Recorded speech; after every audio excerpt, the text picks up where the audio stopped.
السمیع العلیم من الشیطان اللعین الرجیم بسم اللہ الرحمن الرحیم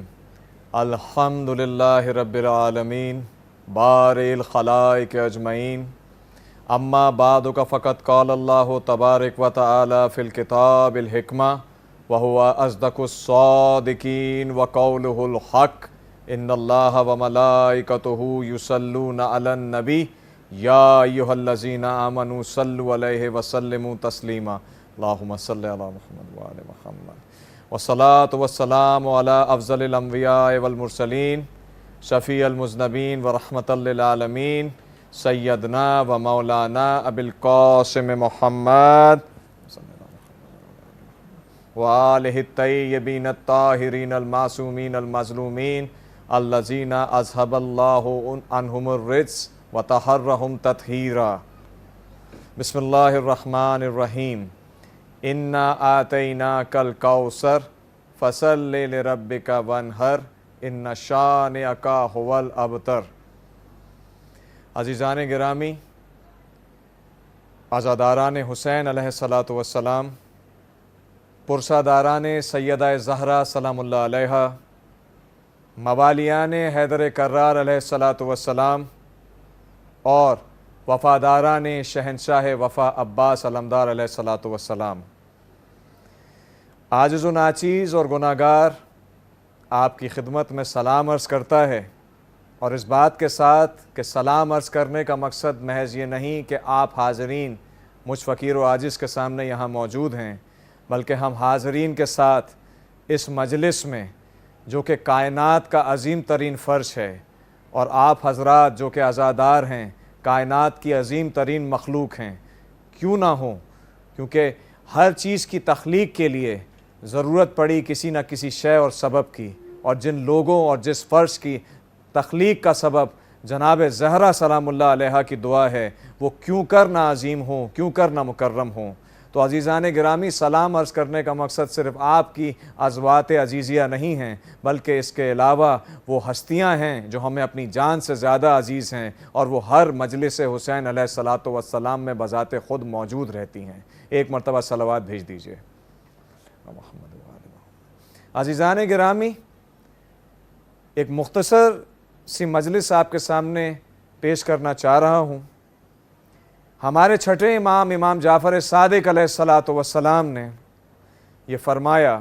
کہ یتیم وہ نہیں ہے جس کے ماں باپ نہ ہوں، یتیم وہ نہیں ہے جس کے ماں باپ نہ ہوں، بلکہ یتیم وہ ہے کہ در حقیقت جو جاہل ہے، جو زمانے کے حالات کو، علم کو، شعور کی باتوں کو سمجھ نہیں سکتا۔ جانیں قربان ہو جائیں ہمارے چھٹے امام کے اس ارشاد پر، اور اس ارشاد کی روشنی میں اگر ہم دنیا کا جائزہ لیں تو دنیا کی تقریباً 80% آبادی آپ کو یتیم ہی ملے گی۔ قرآن میں بھی یہی کہنا ہے رب تعالیٰ کا کہ لوگوں کی اکثریت جاہل ہی رہتی ہے۔ اب بات صرف اتنی ہے کہ جاہل کیوں رہتی ہے۔ جاہلیت کے کئی پیمانے ہیں۔ ایک یہ ہے کہ جس میں انسان کا کچھ نہ جاننا شامل ہے، ایک یہ ہے کہ انسان کا آدھا جاننا شامل ہے، اور ایک یہ ہے کہ سب کچھ جاننے کے باوجود انکار کر دینا شامل ہے۔ اسی کو نفاق، کفر اور جہالت کہا جاتا ہے۔ جس طریقے سے ایمان کے 3 درجے بیان کیے گئے ہیں، اسی طریقے سے جہالت اور کفر کے بھی یہ 3 درجے ہیں۔ ایمان کے 3 درجوں میں جب علم الیقین، عین الیقین اور حق الیقین کا ذکر کیا جاتا ہے تو حق الیقین کے ساتھ ذات باری تعالیٰ جو کہ در حقیقت حق ہے وہ ذہن میں آتی ہے، اور اس کے بعد اس کے رسول برحق صلی اللہ علیہ وآلہ وسلم ذہن میں آتے ہیں، اور اس کے بعد رسول اللہ صلی اللہ علیہ وآلہ وسلم کا یہ قول ذہن میں آتا ہے کہ الحق مع علی و علی مع الحق۔ اور یہی میری آج کی تقریر کا موضوع ہے۔ میں اپنے موضوع سے کسی حد تک متصل ہوا ہوں بتائید محمد و آل محمد صلی اللہ علیہ وآلہ وسلم۔ موضوع صرف میں نے یہ رکھنا چاہا تھا کہ علی اور حق، لیکن پھر میرے ذہن میں جناب سیدہ سلام اللہ علیہ کے صدقے میں یہ خیال آیا کہ علی اور حق کیا معنی؟ علی ہی تو حق ہے، تو اس ذات حق نے پورے حق کے ساتھ، پورے استحقاق کے ساتھ، پورے حقوق دیتے ہوئے اپنے ولی حق کو بنایا، اور اپنے ولی حق کو خانہ کعبہ میں جو کہ مقام حق ہے پورے حق کے ساتھ اتارا، اور جب رب تعالیٰ نے علی کو سارے حق کے ساتھ اتار دیا تو علی نے بھی باہر آتے ہی سجدہ کر کے اس رب کے حق کو پورا کر دیا۔ صلوات ایک مرتبہ بھیجیے امیر المومنین علیہ السلام کی ذات پر۔ امیر المومنین علیہ السلام کی ذات سے استفادہ ہر لحاظ سے ممکن ہے۔ آج بالخصوص اس چینل کے توسط سے میں کیونکہ نوجوان نسل سے مخاطب ہونا چاہ رہا ہوں تو میں اتنا ضرور کہوں گا کہ اپنے چھٹے امام جعفر صادق کا جو قول میں نے پڑھا اس کو ذہن میں رکھتے ہوئے علی علیہ السلام کی ذات سے کچھ سبق لینے کی کوشش کیجیے۔ علی علیہ السلام کی ذات کو سمجھنے کے لیے ان کے فضائل کو پڑھنا بھی ضروری ہے اور ان کو سمجھنا بھی ضروری ہے، اور اس کے لیے علماء کرام کی صحیح صحبت بھی ضروری ہے۔ علماء کرام نے بڑی خدمات انجام دی ہیں، اور آج آپ یہ دیکھیے کہ اس معاشرے کے اندر ہم سب سے زیادہ عزت ہم شیعہ معاشرے میں علماء کرام کو حاصل ہے بظاہر، لیکن معذرت کے ساتھ مجھے یہ کہنا پڑتا ہے کہ سب سے زیادہ معاشی طور پر اگر دگرگوں کوئی حالت ہے تو وہ بھی ہمارے علماء کی ہے۔ اگر ہم اپنے علماء کو صحیح معنوں میں عزت دیں تو ہم اس نہج پر پہنچ سکتے ہیں جو ہمیں مولا کائنات امیر علیہ السلام تک لے کر جائے گی۔ چند گزارشات کروں گا مولا کے فضائل اور خاص طور پر علمی فضائل کے سلسلے میں۔ ایک مرتبہ صلوات بھیج دیجئے۔ امیر المومنین علی علیہ السلام سے ایک مرتبہ کسی نے پوچھا کہ یہ بتائیے مولا کہ اس زمین کا طول و عرض کتنا ہے؟ اس کے بعد ایک سوال یہ بھی ہوا کہ زمین اور سورج کا فاصلہ کتنا ہے؟ اس کے بعد ایک سوال یہ ہوا کہ سورج کا طول و عرض کتنا ہے؟ یہ وہ دور ہے جب عرب 1000 سے اوپر گنتی نہیں جانتے۔ یہ وہ دور ہے جب 70 سے زیادہ کی مثال عربوں کو سمجھائی نہیں جا سکتی، جیسا کہ اکثر حدیثوں اور روایتوں میں ملتا ہے کہ جب ان گنت کی مثال دینی ہوتی تھی تو 70 کا لفظ استعمال کرتے تھے۔ ایک ایسے دور میں مولا کائنات امیر علیہ السلام نے، یہ ساری روایات موجود ہیں، ذرا کھول کر پڑھنے کی ضرورت ہے کہ جب اس کا جواب دیا تو آج تو ہمارے پاس کمپیوٹر اور کیلکولیٹر وسیع تعداد میں موجود ہیں، جب ہم نے آج شمار کر کے دیکھا تو وہی فاصلہ، وہی طول و عرض جو علی علیہ السلام نے آج سے 1400 سال پہلے بتایا تھا، آج کی سائنس اور ٹیکنالوجی گھٹنوں گھٹنوں چلتے ہوئے علی کے قدم تک ہی پہنچی ہے۔ تو یا تو دنیا ہمیں یہ جواب دے کہ کیا حضرت علی علیہ السلام ناسا میں کام کرتے تھے، آکسفورڈ یا کیمبرج کے گریجویٹ تھے، یا علی علیہ السلام نے کسی مدرسے یا کسی استاد سے پڑھا تھا، تو صرف ایک استاد کا نام آئے گا جو کہ رسول اکرم صلی اللہ علیہ وآلہ وسلم کی ذات ہے۔ اور جب رسول اکرم صلی اللہ علیہ وآلہ وسلم کے سکھائے ہوئے شاگرد کا یہ حال ہے، ہمارے پہلے امام کا یہ حال ہے کہ آج تک حرف بحرف ملی میٹر کے حساب سے ایک بات صحیح ثابت ہو رہی ہے، تو وہ رسول اکرم صلی اللہ علیہ وآلہ وسلم بھی خود بخود حق ثابت ہو گئے، اور جب وہ حق ثابت ہو گئے تو وہ دین بھی حق ثابت ہو گیا جو وہ لے کر آئے تھے، اور جب وہ دین حق ثابت ہو گیا تو رب تعالیٰ کا تعارف بھی حق ثابت ہو گیا۔ تو پوری دنیا کو اگر ہم ریسرچ اور تحقیق کے میدان میں آگے بڑھیں، علم اور تحقیق کے میدان میں آگے بڑھیں، تو ہم یہ پیغام پہنچا سکتے ہیں کہ ہم جن کے ماننے والے ہیں انہوں نے آج تک کے معاملات کو اتنا کھول کھول کر بیان کر دیا ہے کہ کائنات کی ساری گتھیاں سلجھ سکتی ہیں۔ آج اس وقت میں کربلا معلیٰ میں موجود ہوں۔ عزیزان گرامی، آپ وفادار ہیں جس شہنشاہ وفا کے، ان کا روزہ میرے پیچھے آپ دیکھ سکتے ہیں۔ شہنشاہ وفا عباس علمدار علیہ السلام کی شان میں کیا فضیلت بیان کروں۔ عرض صرف یہ کرنا ہے کہ قرآن میں کم سے کم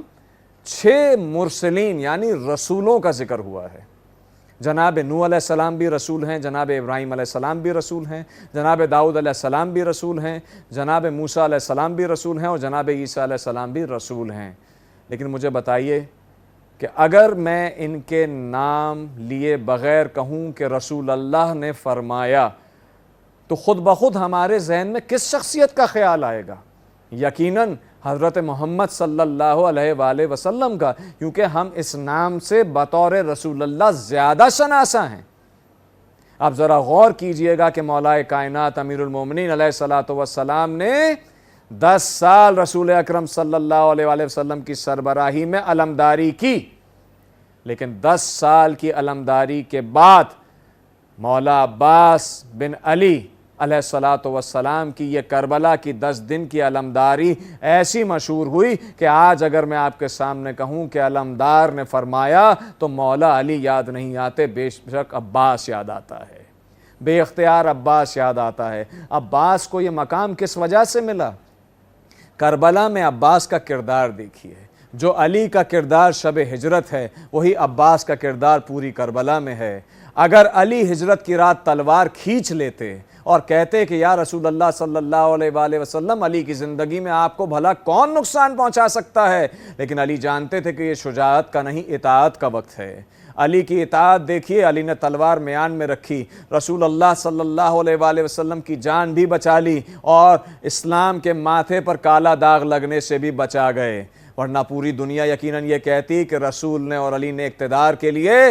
حرم اللہ میں خون بہا دیا اور نبوت نہ رہتی، دنیاوی حکومت بن کر رہ جاتی۔ اور آپ دیکھیے کہ امامت کے سامنے عباس کا کردار، وہ عباس جنہیں بنایا ہی اہل بیت نبوت کی حفاظت کے لیے گیا تھا، جنہیں پیدا ہی اس لیے کیا گیا تھا، وہ امام کی مرضی کے بغیر تلوار نکالنے کو تیار نہیں ہیں۔ یہ سب سے بڑی حسرتیں تھیں حضرت عباس کی، جس کی وجہ سے ان کو باب الحوائج کہا جاتا ہے۔ ایک وہ یہ کہ وہ پانی نہ پہنچا سکے، اور دوسری یہ کہ وہ جنگ نہ کر سکے۔ میں جس جگہ بیٹھا ہوں عزاداروں، اس کے پیچھے یہ مولا عباس کا روضہ ہے، اس کے دائنی طرف ہمیں امام حسین کا روضہ بھی نظر آ رہا ہے، اور نیچے کف عباس ہے عزاداروں۔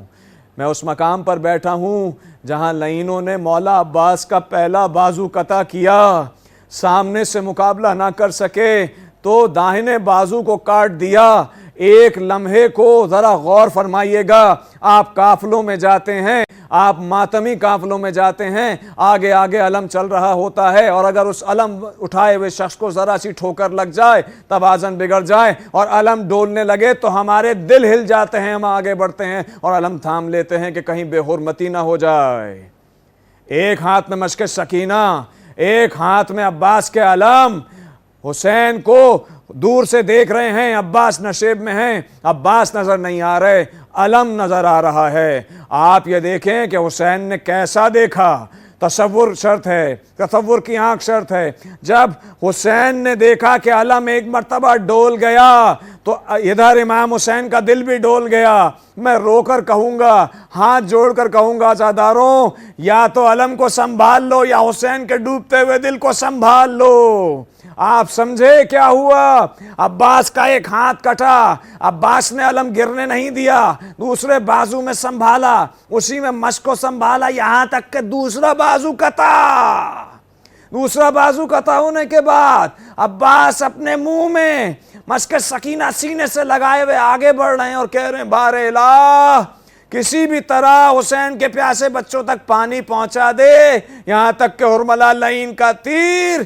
اس کو مشکیزے کو پھاڑتا ہوا سینے میں لگتا ہے۔ عباس کہتے ہیں یا اللہ، میں صبر کروں گا، تیری مصلحت نہیں ہے پالنے والے تو پانی نہ پہنچے، بس ایک دعا قبول کر لے، اب عباس خود بھی خیموں میں نہ پہنچے۔ عباس نے گھوڑے کا رخ موڑ لیا، ایک شکی آیا، اس نے آ کر عباس سے کہا کہ عباس کہاں گئی تیری شجاعت؟ عباس نے کہا ملعون اب آیا ہے جب میرے بازو قطع ہو گئے،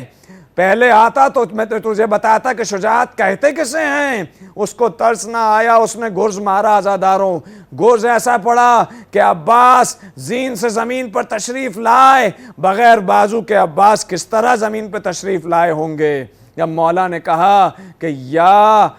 مولا ادرکنی، حسین اپنی کمر تھامے ہوئے چلے، حسین اپنی کمر تھامے ہوئے چلے، اور جب وہ پہنچے تو ایسا منظر اللہ کسی بھائی کو نہ دکھلائے۔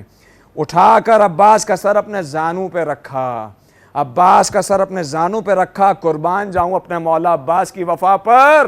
عباس نے اپنا سر واپس زمین پر رکھ دیا، مولا حسین نے دوبارہ زانوں پہ رکھا، واپس زمین پر رکھ دیا، کہا عباس ساری زندگی مجھ پہ لٹا دی، اتنے زخمی ہو گئے، شہید ہونے والے ہو، کیا آخری وقت میں اپنے برادر سے، اپنے آقا سے ناراض ہو گئے؟ کہا یہ کیا مجال غلام کی کہ آقا سے ناراض ہو جائے؟ کہا تو زانوں پر سر کیوں نہیں رکھتے؟ کہا مولا تھوڑی دیر کے لیے سوچ کر سر نیچے کر لیا کہ ابھی آپ زندہ ہیں، میرا سر آپ کے زانوں پر ہے، تھوڑی دیر بعد آپ شہید کیے جائیں گے تو آپ کا سر کس کے زانوں پہ ہوگا؟